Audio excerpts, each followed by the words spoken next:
Hello, evening ആയപ്പോൾ വീട്ടിലേക്ക് കുറച്ച് സാധനം മേടിച്ചാലോ എന്ന് വിചാരിച്ചു, ഒന്ന് ഒളയമ്മ പോകാമെന്ന് വിചാരിച്ചു. അങ്ങനെ ഞങ്ങൾ ഓട്ടോ വെയിറ്റ് ചെയ്ത് നിൽക്കുകയാണേ. ഞാനും ഉമ്മച്ചിയും ഹൈസയും ഉണ്ടായിരുന്നു. അങ്ങനെ ഞങ്ങൾ കുറച്ച് മുന്നോട്ടേക്ക് നടന്നു. അപ്പോഴേക്കും ഓട്ടോ വന്നിട്ടുണ്ടായിരുന്നു. ഓട്ടോയിൽ കയറി ഞങ്ങൾ നേരെ പോയത് വി കെയറിലേക്കാണ്. വി കെയറിൽ പോയിട്ട് സിസ്റ്ററോ ചോദിച്ചപ്പോൾ സിസ്റ്റർ പറഞ്ഞു ഫാർമസിയിൽ നിന്ന് മേടിച്ചിട്ടോളൂ എന്ന്. പിന്നെ അതിൻ്റെ സൈസ് പറഞ്ഞു കൊടുത്തപ്പോൾ അങ്ങനെ ഒന്ന് മേടിച്ച് വിട്ടു. പിന്നെ നേരെ പോയത് പച്ചക്കറിയൊക്കെ വണ്ടിക്കാരുണ്ടാവും, ഒന്ന് സൺഡേ ഒക്കെ അല്ലേ എന്ന് വിചാരിച്ചു. നോക്കുമ്പോൾ അവിടെ കയ്പയും പയറും ഒക്കെ ഉണ്ട്, വണ്ടിക്കാർ വെക്കുന്നുണ്ടായിരുന്നു. അതിൽ നിന്ന് കുറച്ച് പയറും കയ്പയും ഒക്കെ മേടിച്ച് നേരെ നടന്ന് ബേക്കറിയിൽ പോയി. മിഷുപ്പിക്ക് സ്നാക്സിനൊന്നും കുറച്ച് സാധനങ്ങൾ ഉണ്ടായിരുന്നില്ല. അപ്പോൾ ബിസ്ക്കറ്റോ അങ്ങനെ എന്തെങ്കിലും മേടിക്കാൻ വേണ്ടി നേരെ ബേക്കറി കയറി. അപ്പോഴാണ് ശോഭേച്ചിനെയും ഗോപാലേട്ടനെയും ഒക്കെ കണ്ടത്. നിങ്ങളോട് പറഞ്ഞ ജ്യൂസ് കഴിക്കാനൊക്കെ ഞങ്ങൾ പറഞ്ഞു വേണ്ട, നിങ്ങൾ കുടിച്ചോളൂ എന്ന്. അങ്ങനെ പോയപ്പോൾ ഹൈസ പറഞ്ഞു എന്തെങ്കിലും വെള്ളം, പിന്നെ തോന്നി ഒരു ലൈമ് കുടിച്ചേക്കാം.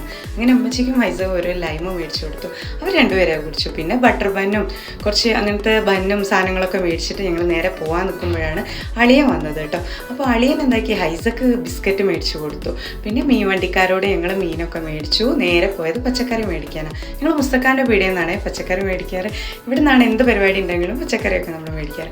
അപ്പോൾ അവിടെ പോയി കഴിഞ്ഞാൽ പിന്നെ ഹൈസക്ക് ഒരു നെല്ലിക്കയോ നാരങ്ങയോ പഴമോ എന്തായാലും മസ്റ്റാണ്. അങ്ങനെ അതും മേടിച്ച് നേരെ വീട്ടിലേക്ക് വന്നു.